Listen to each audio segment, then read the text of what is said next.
Hello, Mark. How are you doing today? I'm doing wonderful. I mean, heck, Yeah, it's great to Tuesday. meet you. Yeah, great meeting you as well. My Yeah, pleasure. yeah, yeah. Okay, yes, we have a very important guest in our midst today. He's no other person than Mark Enlow, and they're into executive search, and they've done a lot of job. And the company has been around for the past 45 years. So here we are today with them, and want to know a little bit of how far they've come to build a great company they have today. Mark, you're welcome to our podcast. Thank you. It's my pleasure. Yeah, yeah. So today we're gonna, it's a podcast. I mean, it's a conversation. Let me make it clear because most times there's no scripted questions. It's as you're ready to share and it flows as it goes. No. So this is how the podcast is gonna go. It's gonna go in three parts. First of all, we look at what is your professional journey, how you get where you are today. Then we look at the industry trends you're seeing, the challenges you have, and we also look at what's the way forward. If there's anything to how you forward to make things better, or if there's any need for that. Does that sound good? Does that sound good at all? Yeah, that sounds wonderful. Yeah, awesome. So Matt, can you share a bit of about your role and how you fit into the bigger picture of Enlow consulting?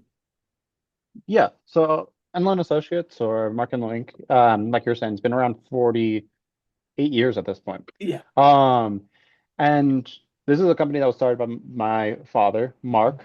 yeah. I am the vice president of operations and executive recruiting. Okay. And so where we're currently at, I mean, we're in a very different time. Mm, Like I was saying, from 48 years ago, recruiting was entirely different. We yeah. used to work off like yellow pages and Mm, had to simply find talent by navigating referrals and word of mouth and where people are as far as organizations and then identifying them through that. mhm, Um, and so as time obviously evolved, social media is huge impact. yeah. But also on top of that is I think one thing that we're in today, and like you were talking about earlier, is that kind of impact around AI. Mhm, Because especially in the executive search or job hiring style, so mhm, many people can now tailor their resumes for this specific job. yeah. But we're since we've had such a depth of knowledge Mm, of actually understanding people's behaviors, mm, people's opinions, and people's skill sets mm, that I don't know if it's about kind of weeding through the BS, mhm, but yeah. it's really about like identifying the core movers as an individual these days Mhm, because people aren't gonna be robotic.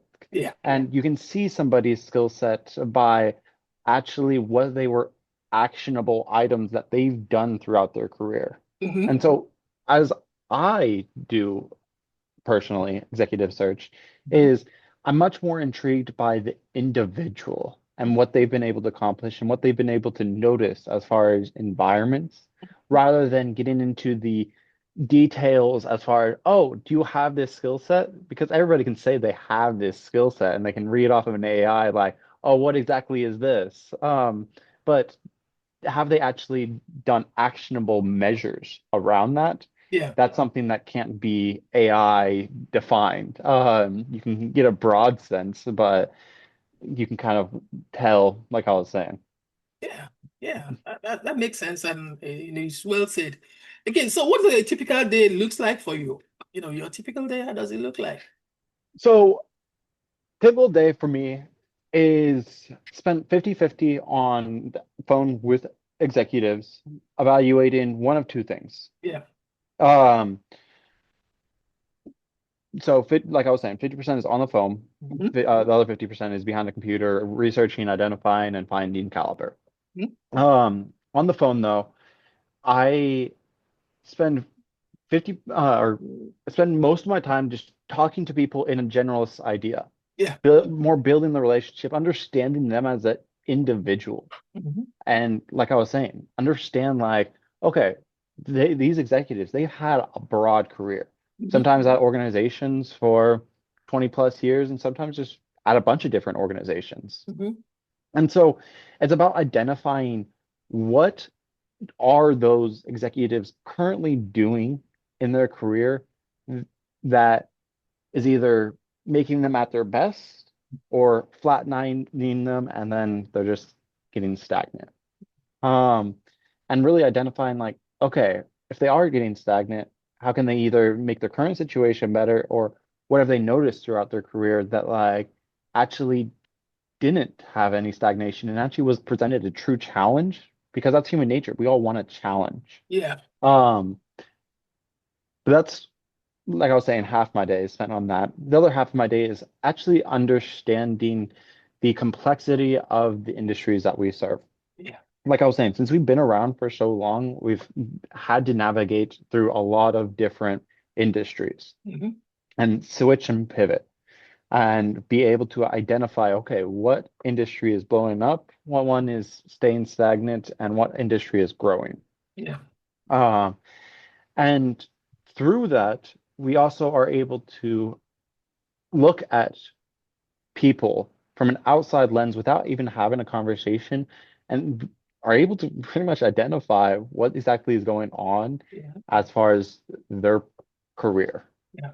And that's why I spend most of my time on is like identifying what's going on with people's careers, what where the industry trends are, what exactly is that kind of pressure point that needs to be hit, and Mhm. also how do we make an impact not only in the business, because sure that's what our client is, but in people's overall lives and careers. Okay. Okay. You know, what are the misconceptions people have about in executive search, especially companies, even before they come to you, because most times they want to do it in on their own, and when it doesn't, work, they will see them coming, and even when they're coming, they're not coming with, okay, do it for us. They're coming like, okay, let's see what you can do. What are those misconceptions, and and how do you approach that? So the core of where that all comes from, of the misconceptions, I would say, is people believe that they can post a job ad Hmm. or know their competitors and simply reach out that way, Yeah. Hmm. um, and get the best talent possible. Hmm. However, the landscape has evolved entirely, and I've talked to numerous amounts of executives who, not to say that they're not good executives, but they're just not phenomenal or great leaders. Because it's very difficult to be a phenomenal leader. Yeah. I would say only around like Hmm. 1% of actual leaders are Hmm. phenomenal leaders. Yeah. And through navigating that, they you don't get the same amount of caliber and people that like really want to strive and thrive is what I would break it down Yeah. to. Yeah. They often can be stagnant, and that's why they're applying around, or that's why they're considering an opportunity at their competitor. Because I don't know what you personally witnessed, but I haven't met somebody who was like, I want to move to my competitor because I'm doing so great to here. Yeah. I agree. Um, they're doing great there because of what they're able to bring to the table and what the company is able to bring to them as far as the challenge goes. And so it's about separating the two. Is for the business itself that like is a potential client of mine, it's separating. Sure, you can get average talent and you can train and mentor them. Not saying Mhm. that's not a bad idea. Yeah. It can be good at times and it often is beneficial, Yeah. but you really want leaders who are already doing great things Hmm. and are only considering opportunities at another corporation if it's stronger than what they have. Yeah. And so it's a mutual beneficial fit rather than one-sided on the corporation or one-sided on the individual. It's like, how does this actually put a beneficial touch on both sides? Awesome. So again, what qualities do you constantly look for in exceptional leaders because he keep mentioning that it's not obvious in the resume. Yeah, it absolutely isn't. It's and it's such a convoluted question Yeah. that there isn't really any perfect recipe. Yeah. I was watching or I was reading the news last night, and one person was talking about the definition of perfection is to fit in a box that is perfect. But the often people who are actually perfect is people who go outside of it and look at the full scope and lens and how do we actually make an impact positively on both sides? And how can we actually be better than what the expectations are? And perfection is like the expectations. I would say also in the landscape that we're in today, anybody can be good, but it's how can you be phenomenal? Yeah, awesome. That's well said. Okay, for business struggling to attract high caliber executive, how do you improve that appeal to top talents?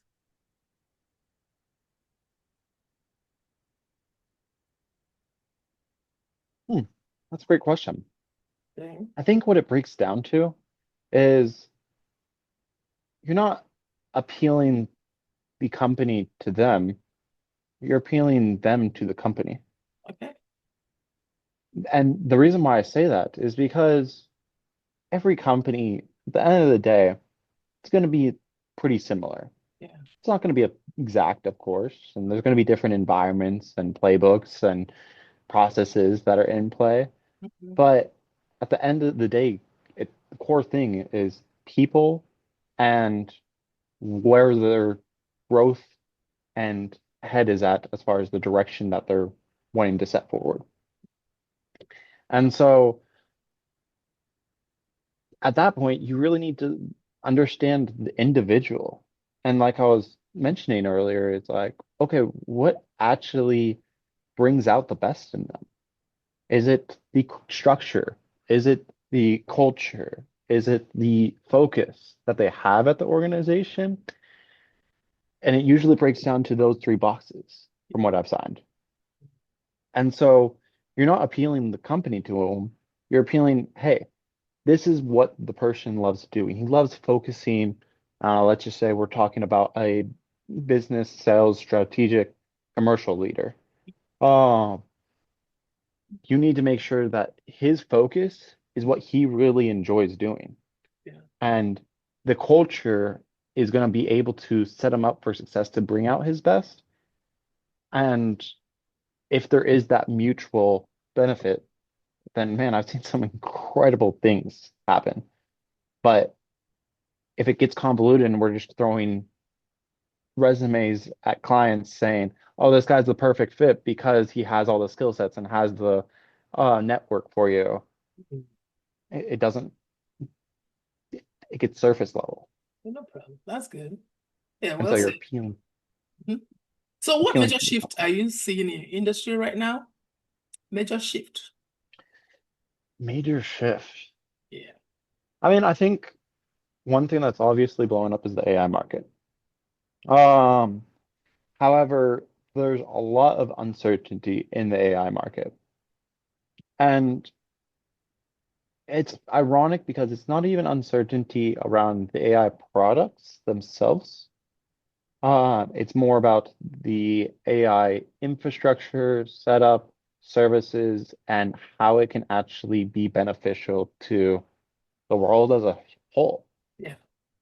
And so that's where I'm seeing a lot of growth. It's everybody's talking about AI, software this, software that, but software is, at the end of the day, just software. Processes, improvements, SOPs, industry standards, specifications. Yeah. It's how do we actually have the infrastructure to support the AI? And that's the industry that I'm seeing blowing up is twofold. okay, how are these going to be actually applicable as far as mechanical, industrial, and electrical for AI? And then also, how is this going to be developed in order to run these complex algorithms and systems um, to actually have the proper AI infrastructure so there is no downtime? Because otherwise, you might as well just hire a human at that point. Yeah, yeah, awesome. So well said. So how does your firm leverage technology or innovation to meet executive recruitment? I mean, we leverage technology and systems on every single day. It's like I was saying, we're in such an ever-changing environment. Mhm. Um, I always am a big advocate of there's no one like perfect technology. You have to use a multitude of technologies to actually go after, cultivate, and create that lasting impact in the scene. And so you can't just have one and be done. You have to use a multifaceted technology string to actually look at the overall process and being like, okay, where are the gaps? Where am I spending my most time? Where am I able to actually like break it down to simple ROI? Okay. Is this technology I'm investing in, whether it be time or money, um, actually saving me a good return on investment? Or is it just another tool that I'm getting trapped in? Yeah, I like that. So how has AI impacted your business strategy so far?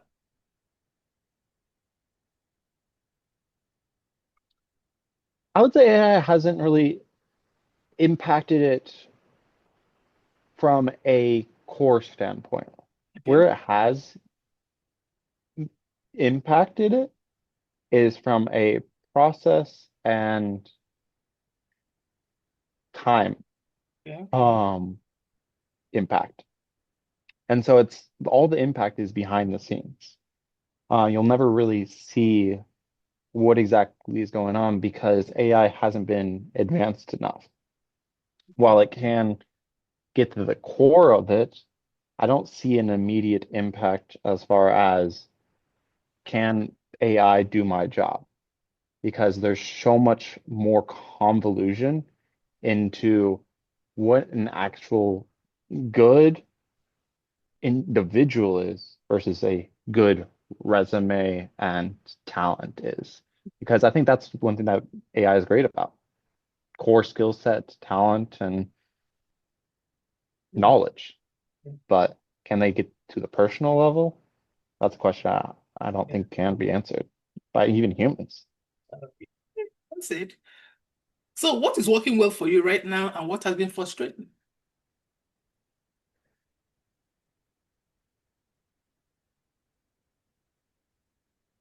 Hmm.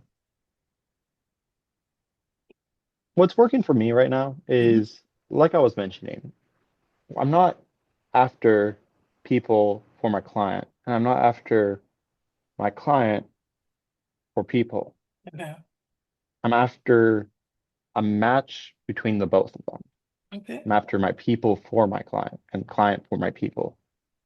And it has to be both sides. Mhm. Um, and so the biggest challenge for that is really identifying core beliefs, values, and skill sets in people that actually is going to make a betterment on both sides. Mhm. I hear this often in the uh, executive search or recruiting, where people just simply grab resumes and throw them at 20 different jobs and get blasted. While I understand that that's the core of recruiting, Yeah. it goes beyond that of how is this company actually going to be better with having this person? And how is that person also going to be better if they have this company? And so in that, that's kind of my hardest challenge is evaluating people and evaluating companies because they're two completely different, honestly, at times, Yeah. ideas and concepts about what they really want and what they really need. Yeah.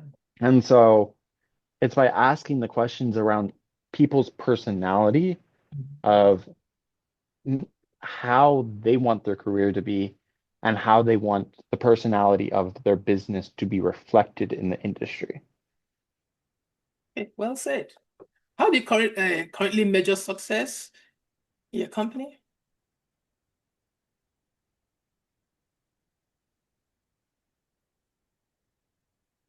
So that's a great question because I was actually evaluating this a few years ago. Yeah. And I used to think that success was I made a successful placement at an organization and they were able to then grow because of this person. Mm. But I took an idea and concept from Jesus, Mm. which is change the things that you can. And how do you look at it from a perspective of rigorous honesty that Mhm. actually is like, okay, what was my role? And my role doesn't have anything to do with the company's success or that individual's success. I can't claim that as my own. Mm.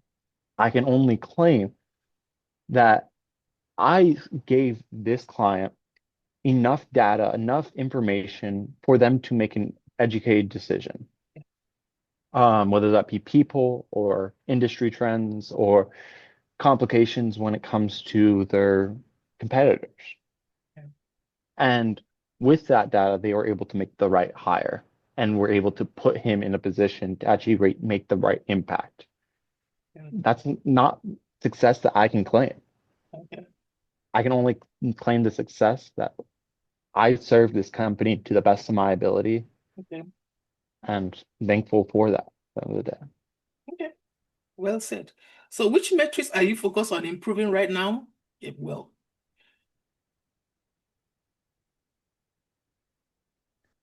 Deeper dives into organizations and individuals. And what I mean by that is I can't take things at face value. yeah. And so the metric that I'm trying to improve is understanding the corporation's landscape, what they're really wanting out of this role, um, and look at that metric as more, are we going to be beneficial by throwing this data and information at you, or is it just going to go to the wayside? Because that's often the most convoluted piece, which is what do people do with the data once they have it? And that's for the client side. As far as the candidate side, is I'm looking at the data of like how many conversations, meaningful conversations did I have? Did I just talk about the job because that's all that people care about when it comes to talking with executive recruiters? Or did I actually talk about the individual and what does the best setup look like? Are they currently getting that now? And if they are, I'm through the moon because I want that for everybody, truly.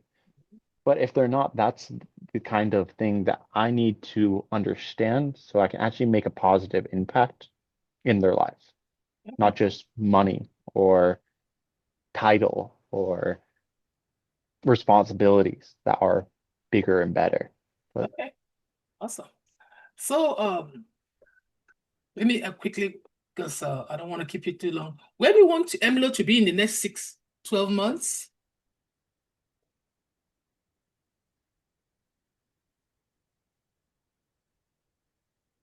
constantly making an impact in people's lives. Okay. And so I don't have any revenue goal. While I do need money to sustain the business, Mhm. um, I want to make sure at the core, is this a company that I want to represent? And is this a talent that I want to represent?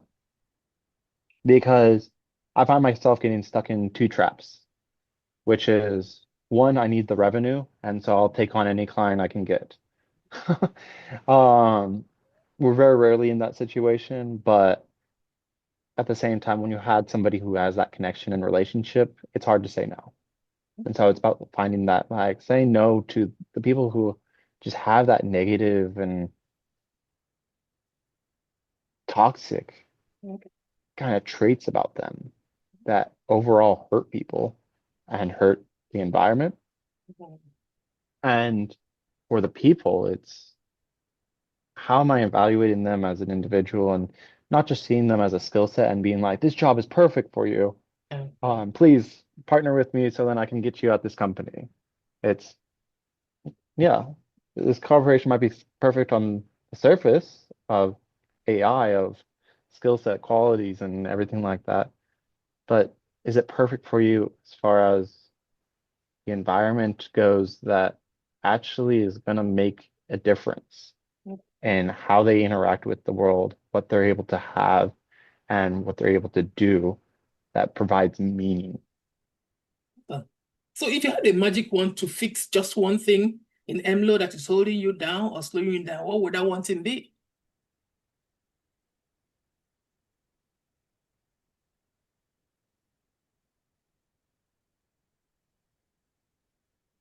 I think the biggest magic wand that I would want is an understanding that can get, like I was saying, convoluted when you're asking about the what separates us. Mhm. Um, and why like businesses would even partner up with us. Yeah. And that's because we genuinely want the betterment on both sides. Okay. While, like I was saying, I might see potential alignment. Mhm. At the end of the day, it's up to the corporation and up to the individual Mhm. to make that connection and interest. Okay. And so, if I could make a wave a magic wand, it's about actually, okay, yeah, I need to find that skill set at the end of the day. So it's waving that magic wand to find that skill set, but also wave that magic wand to actually have it be a unison, not just they have the skill set, they have the qualifications, and they're good enough. I hate the idea of good enough. Okay. Awesome. So if the process works, like, if what will we be able to unlock for Enlow in the next level? If your magic wand kind of, yeah, what will it unlock for Enlow in the next level? Then I would be having more conversations, Okay. more understanding, more research, more information that I would be able to see at an organization level rather Mhm. than just on a surface level. Is what exactly is going on to actually be a consultant rather than a person that just matches qualities and skill sets. And so it's about more relationship building. Okay. That's very great. Thank you, Matt, for coming on our podcast. In fact, the idea was to have a pre-podcast, but you're open to it and we're jumping right ahead. So thank you very much. And I would appreciate your time, your insight.